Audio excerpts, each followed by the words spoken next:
gentlemen, may I have your attention please as we go through the following safety instructions. As we emerge from COVID, we have the opportunity to capture the energy of our customers and help them make better choices about the trips they're so excited to book. You could consider ecology, social development, respecting local cultures, over tourism concerns. They're all issues that face the industry. And once again, agents will be the one that lead the way in this conversation. With a little help from today's guest, Greg Takahara, CEO of Tourism Cares. Welcome to Travel Think Tank, our weekly roundtable discussion here on Travel Agent TV. I'm your host, Pat Miller. We're looking for you to subscribe on YouTube. If you're watching this on YouTube, we'd appreciate it. Or join the Facebook group. Hello, facebook.com/travelatv. That is where we are located. Now, this conversation, just like all of our other travel think tanks, it's designed to be 100% interactive. And with a topic as important and as broad as the one we're going to talk about today, we really want your questions. So get into the chat and share them with us because it will make the show better. But before we get into our conversation with Greg and Tourism Cares, let's kick it back to our friend back at headquarters, Tom Brousseau. Tom, it's great to see you, my friend. How you been? I have been good. I've been on the road traveling in the last couple of weeks. I've been on 2 trips. I was in Punta Cana with some great friends and colleagues there, and then last week down to Riviera Maya. So it's good to be home. At the same time, I really enjoyed being, out in the destination, experiencing the resorts, kind of seeing what the temperature is like, for all of our clients and the resorts, and it was really fantastic. So it's great to be here, and I'm so happy to have Greg Takahara with us today. As we talked about pre-show, he's a former Mark Travel colleague of mine and Tom Carnes and many others. And I've seen the work that you're doing, Greg. Peripherally, I'll be 100% honest. But on Travel Think Tank, we really want to bring that to the forefront. I think now coming out of COVID, we have an opportunity. One of the things that Pat and I talked about was that pre-COVID, there was and still are, but there was a lot of concerns about over tourism. There's a lot of our really treasured destinations, Machu Picchu as an example, and others that, we're just taking a beating from over tourism. So it's, one of the silver linings, as we talked about, is that, maybe we gave some of those destinations a break. Maybe they had a chance to recover a little bit. So let's continue on that path. And what I really want to learn today is how we as agents and how we as Travel Agent TV can help support your mission, how we can amplify the message, and how some of us that knew a little bit about what you're doing can now know a lot about what you're doing and be more actively involved. So we're going to get to Greg in just one second, but before we do, what's going on in the Facebook group? I know that thing's starting to take off. Can you talk about it real quick? Yeah, so one of the things we've really been trying to do is build the Travel Agent TV Facebook group. That's really the mechanism for how we communicate and amplify the events that we're doing, whether it's a travel think tank like today, or an executive spotlight, our 10-minute sales call with our BDMs. So by all means, if you're not subscribed on the Facebook page, please do. Please share with other groups that you're in. I know some of you are members of these big, gigantic private Facebook groups. We would love to have that our Facebook group continue to grow, because it really is now more than ever the mechanism by which we communicate. Many of you have been with us since the original Hub social network days, and if you haven't noticed, we're kind of transitioning from that into more of the traditional social media on Facebook, and then the Travel Agent TV page on YouTube. So please help us grow that if at all possible, because it really helps the whole machine go and grow as we move forward. Thanks for that. And let's get to our guest of honor today on Travel Think Tank, Greg Takahara, CEO of Tourism Cares. Greg, thanks for taking a minute out to come talk to us. How are you today? I'm doing great, Pat. Thank you for having me. It's a real pleasure just to reconnect with some of my Mark Travel colleagues of years gone by.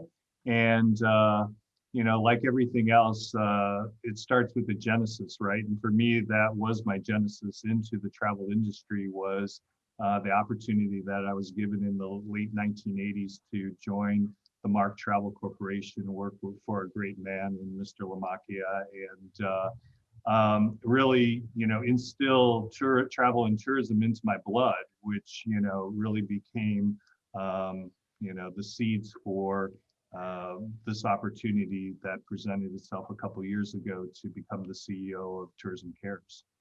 So, more than the group Tourism Cares and what the group does to educate, can we just set the stage? Why do we need to have a group like Tourism Cares? What's going on that necessitates a group to educate people about the situation? Great question, Pat. I mean, it all starts with legacy, and like most organizations, we've evolved tremendously. But let's take a step back and let's think about, obviously we're very much focused on the pandemic right now. It's not the first crisis that this industry has faced. Many of us can all go back to 9/11 and know that in the aftermath of 9/11 there were some very severe concerns about the future of the travel and tourism industry. And it was really at that time that, if you may recall, then President Bush also made a call for volunteerism. They said this is a time for everybody to come together and pitch in and help out. And that really created the impetus for what became Tourism Cares. There were 3 organizations: the United States Tour Operators Association, NTA, the National Tour Association, and ASTA, the American Society of then Travel Agents, now Travel Advisors, who were the founding members of Tourism Cares. They came together, their individual philanthropies all came together and said, we need to come together under one umbrella. It happened to be under our founder, Bruce Beckham, who is a former president of NTA, owner of Beckham Travel. And it really was a call to action for volunteering. Post 9/11, we had our first Tourism Cares, what we called cleanup event at that time. Over 300 travel industry professionals got together in Ellis Island, which looked far different than it does today. Not that beautiful curated national park, but a park that was very much in need of help. And we came in for 2 days and did a great cleanup job and really did the work that would have probably taken months for that parks department to be able to accomplish.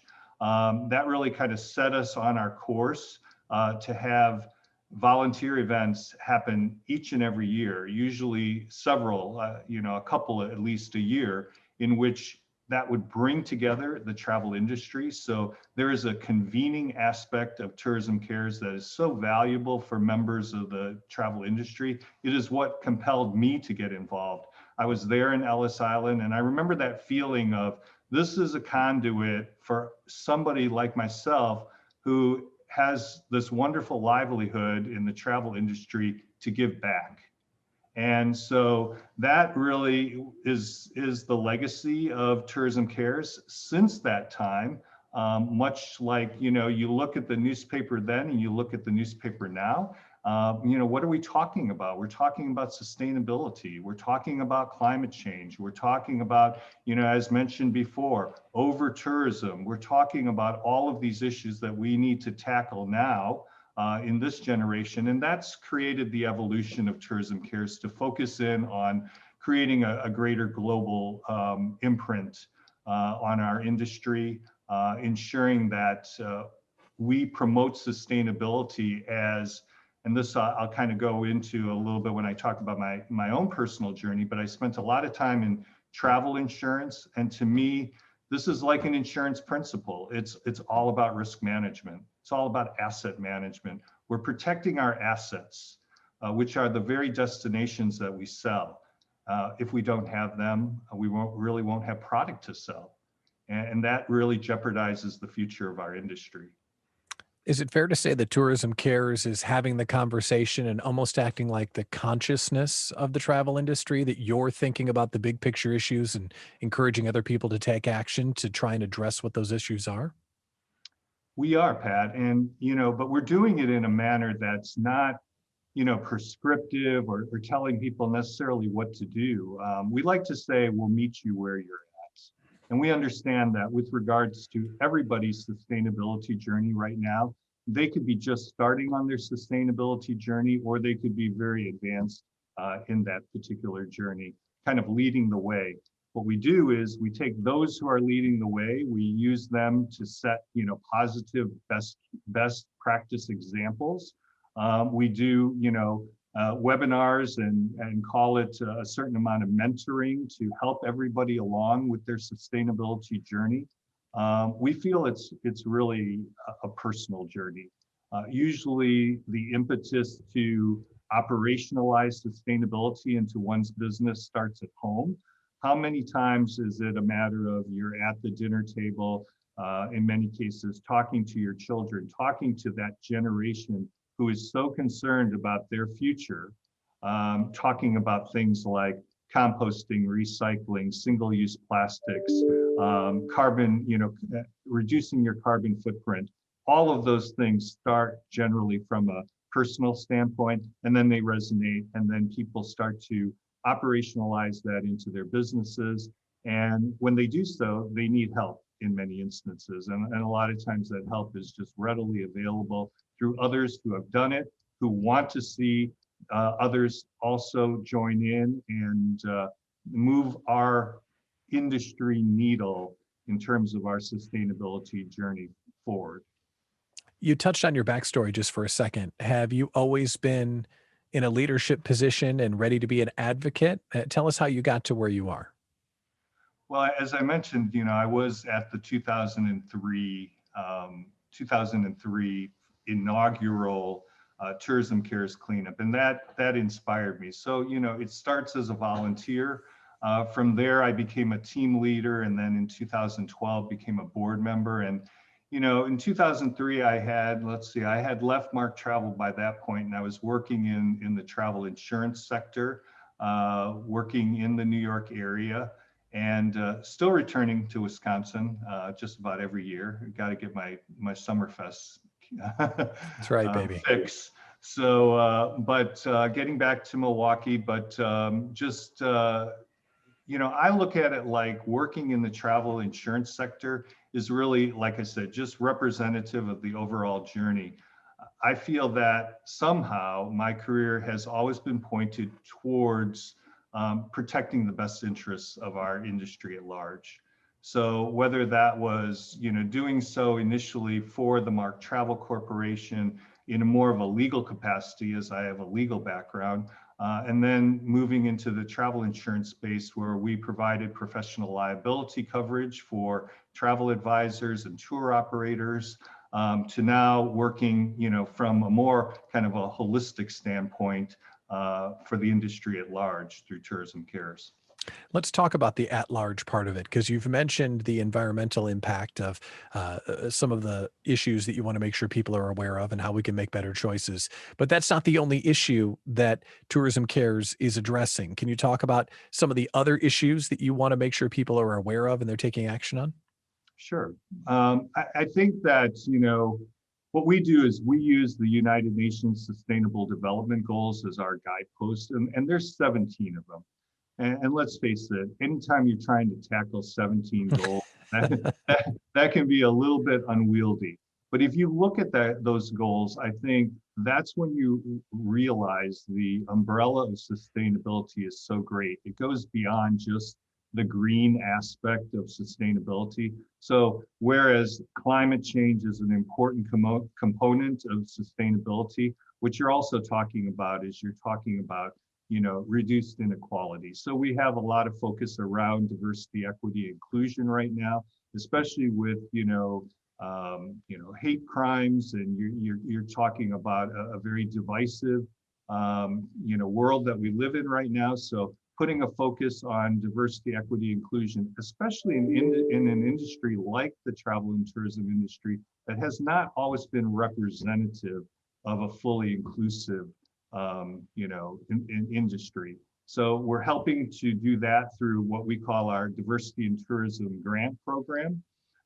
So we're trying to help underrepresented communities be able to foster opportunities within travel and tourism show and develop a career pathway for those in those communities to start a career, to be able to enjoy what we've all been able to enjoy.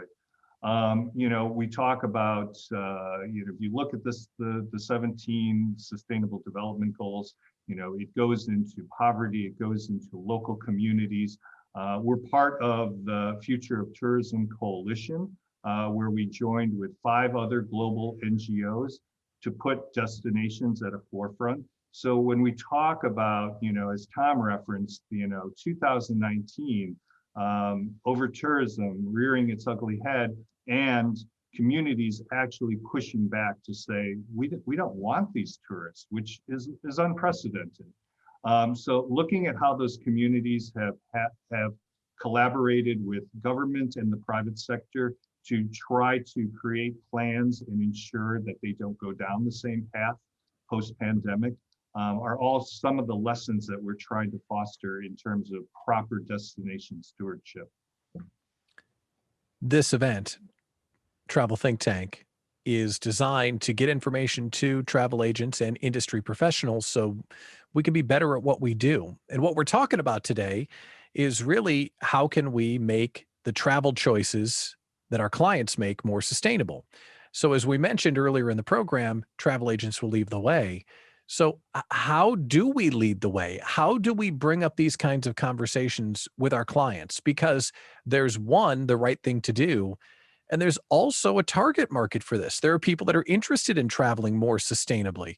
So how would you recommend, if you were a travel agent or you're talking to them right now, to have these conversations with our clients so they make better choices? Yeah, and we've kind of already made reference to the fact that there's been some silver linings, relevant to the pandemic. As devastating as the pandemic has been, one of the things that it's allowed us to do is during National Travel and Tourism Week last year, when we were already well into the pandemic, we launched our Meaningful Travel platform, and what we had intended was that platform to be a members only benefit, but we opened it up completely to anyone. And we knew that at that time there were a lot of people in the industry suffering, people who had been let go from their jobs or furloughed, people who wanted to advance their education, stay on top of the trends within the industry. So we put forth our Meaningful Travel platform, which is exactly that. It's a platform that educates on meaningful and responsible travel. So there's chapters on animal welfare and human trafficking and all different types of sustainability oriented topics that, to your point, Pat, if you have clients who are interested in a certain aspect of whether it be I want to have a community tourism experience, and you're looking as a travel advisor as to how you curate that type of experience, you can have some resource there on our Meaningful Travel platform. So one of the ways that we'll continue that is we are going to have a individual membership that we're launching this week, in fact, for $99 that will allow members to, and that would be anyone, any individual who wants to have access to that type of resource going forward. That's great stuff. And I want to get into this now and talk about some practical examples, some ways that we can make a difference with the choices that we're making. And a couple of questions are coming in that kind of address that. Now, you mentioned that we can outreach. A question from Jennifer is talking about if we have a family that's expressed interest in giving back during their vacation, is that something you can help coordinate us with, like volunteer opportunities in destination, that sort of thing? Yeah, I think we can point to it.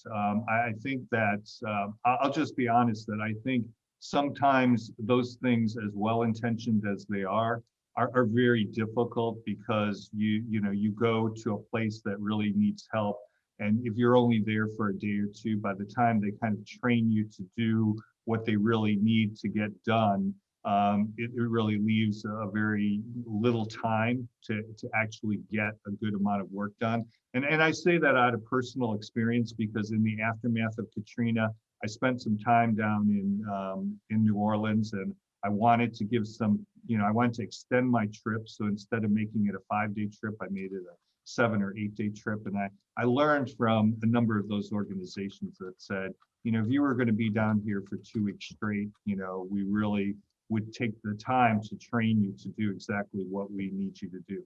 That being said, there's still many organizations that will, be able to kind of, entertain some sort of, opportunity. I think the better thing right now, though, is really just going and, leaving your money in the local communities and really going to experience those, whether they're those local social enterprises or local small businesses. Everyone talks about, wanting to get off the beaten track. Everybody talks about wanting to have, curated, immersive, authentic cultural experiences. And that's where we have a meaningful map, and we're building out this meaningful map to extend to more domestic destinations now, because we know that there's a high demand for that. But everywhere that we've gone with our meaningful travel summits, we've built out a meaningful map of social enterprises so that you can go to places that are in need of, of your business, as well as the exposure.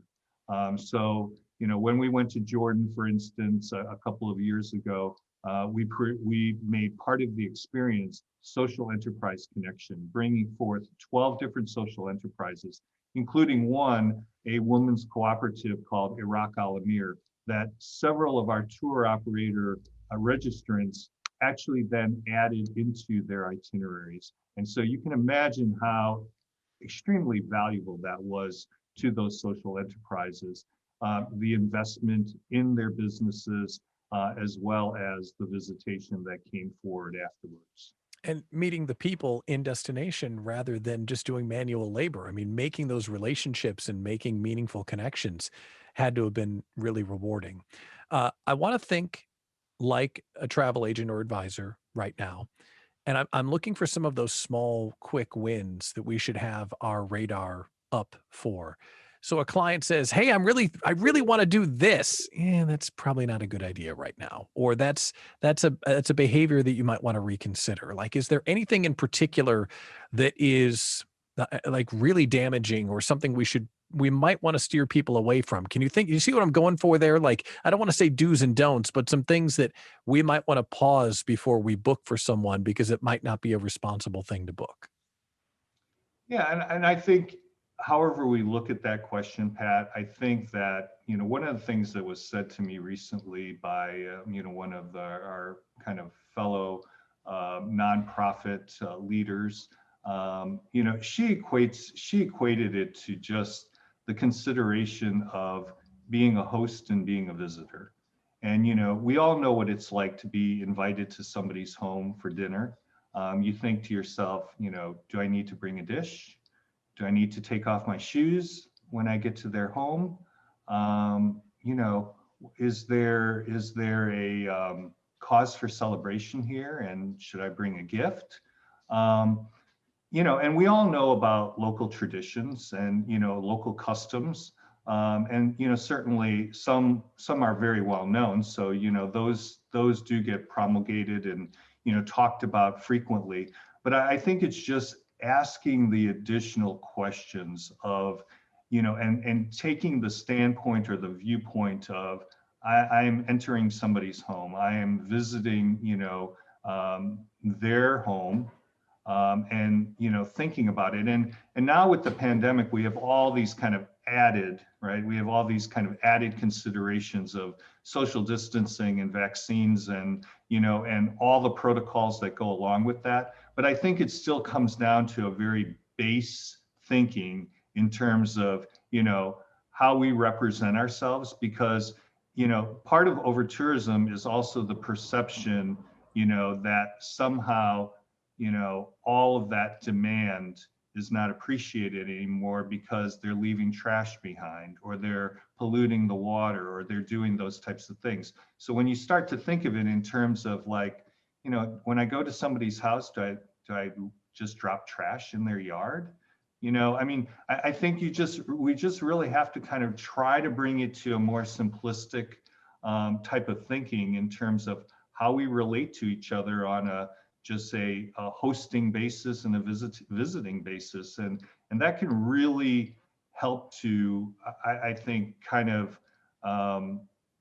really kind of give us a good starting point for a lot of good conversation when it comes to community tourism. Of course, you know, when you're talking about as a travel advisor and you're putting together a trip, you know, I think it's so important to ask questions of your, you know, your destination specialists or your partners that you're working with, be it the tour operators that you may be purchasing the trip from, or if you're actually curating them yourself as almost like a tour operator, putting together an itinerary. So you're working with local suppliers. Be sure to ask them, you know, the questions about, you know, is the money staying in that local community? I think that's so important. I think it's so important to ask them, you know, how are they contributing to sustainability? You know, so if you know that your client's headspace is around sustainability, then, you know, ask some of the people that you're looking to partner with in terms of bringing this experience to life, you know, how they're addressing sustainability. Because the last thing you want to do is to have them come back from their trip and then say, well, I was just appalled because we stayed at this, you know, property and it was just single-use plastics everywhere. And, you know, and we represented that we were very conscious about that. So we would have liked to have stayed at a property that was more conscious about that. You know, so I think you need to ask the questions. Yeah. And that's a great answer because it's really think more holistically about everything that you book. It's not necessarily just, oh, don't go scuba diving by the reef, right? This is a bigger picture issue of every choice that we make. And I love your point about how if you make great choices and you know what you're booking, especially for the clients that are very conscious and aware of this, that's a chance to connect and deliver the experience that they want. And that's why we do what we do in the first place. So it's really an interesting answer, and I appreciate that. One point of clarification, Jennifer's in the chat, and she was asking the $99 fee that you had mentioned. What is that for again? Can you restate that for us? So it's a professional membership. So it allows you to become a member of Tourism Cares as an individual, which we've never done before. We've always traditionally been B2B. We've worked, you know, through our business members, using them, as I mentioned, as examples and really helping them set the course, you know, for creating positive impact around the world. But we recognize that it's important to reach out now, especially to individuals as well too, because there's many people who are no longer connected with their organizations that have a love for Tourism Cares and want to stay connected. But there's also individuals who just want to kind of make their own personal statement. And I think this allows them to do that. So you mentioned the Meaningful Travel platform, and also you have some summits. Can you talk about the summits and when they are and how we can get involved? Sure. Yeah, I'd be happy to do that, Pat. Let me circle back really quick though, because I recognize that I went into the conversation of, you know, it's sometimes difficult to do things, you know, in one day and volunteer. But I don't want to make that, you know, an absolute. I think that there still are many opportunities. So one came to mind, which is, and it's something that actually we did at one of our most recent summits. That we did this at our Meaningful Travel Summit in the middle Florida Keys a couple of years ago, and that was coral reef restoration. So now what you're finding is there are many opportunities where you can actually go snorkeling or scuba diving, where they will actually have you plant coral so that there can be coral regeneration. For instance, in the mangroves of, you know, Florida, obviously the coral reef is a natural protectorant of the shoreline, which is really helpful for for areas that are ravaged by hurricanes. Obviously, you know, they're a source of, you know, tourism interest as well too. Coral reefs are beautiful, People love to see the wildlife and the the nature of coral reefs. So you can actually go and participate, but actually be volunteering at the same time by helping to plant coral reefs. So you can go, for instance, to the Coral Reef Restoration Foundation. You can take a look at their website, and they will point you to a number of different places where you have scuba and diving types of organizations that are participating along those lines. I would imagine if they're participating in an activity like that, you're also reinforcing their behavior moving forward. If they have a great experience someplace and it's a positive one, like you just mentioned, it also reinforces their choice to live a more sustainable life and make sure that they're doing things for the better. So it may have a long tail benefit more than just planting the coral. It might reinforce their future choices, which would be another way that you could compound the results of what you help people do while they're on a vacation. They also got to do some good. And I could imagine that could have an impact as well. I know you've got 3 different travel summits that are coming up, and I'm going to bring them up here on the screen so everyone can see them. Can you talk to us about what these are and how we can get involved? Sure. Well, the first one is Tourism Cares with Colombia, and unfortunately, that has, well, in the case of all 3, they've been rescheduled, repositioned a number of different times. Our global event is typically for product developers primarily, because I made that example of Iraq Al Amir, the women's cooperative in Jordan.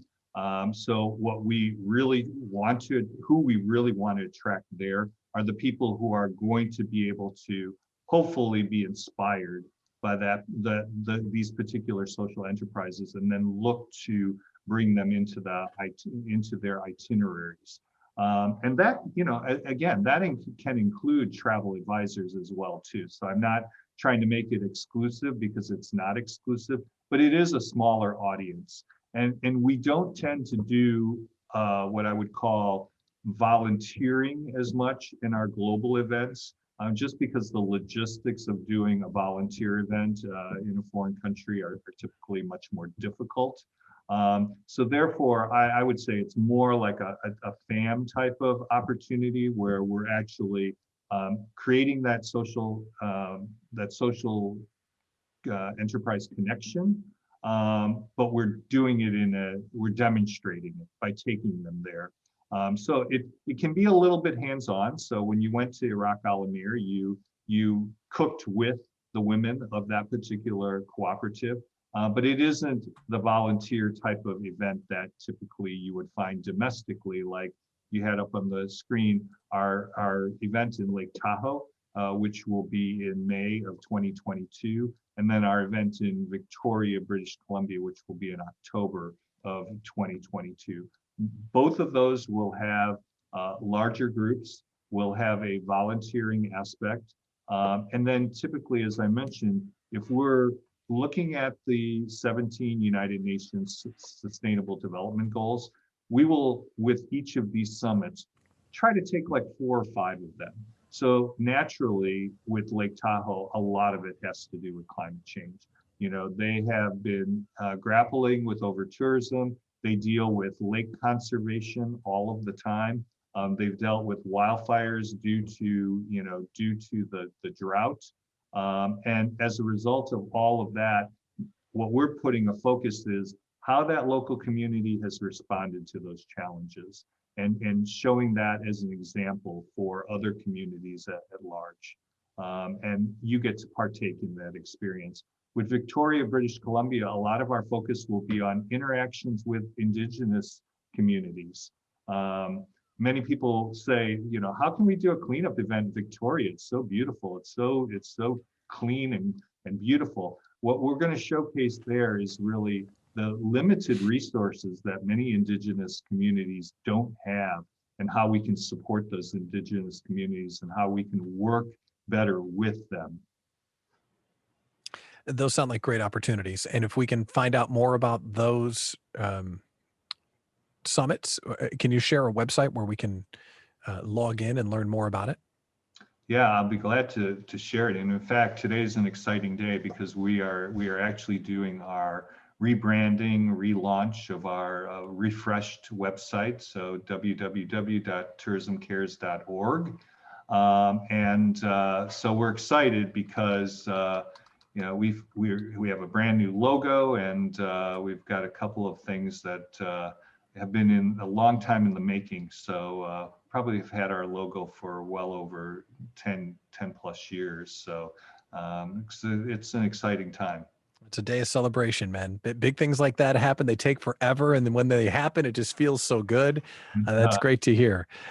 Last question I have for you. I mean, you're talking to agents right now. Is there any final thoughts that you have or something you want us to keep in mind moving forward?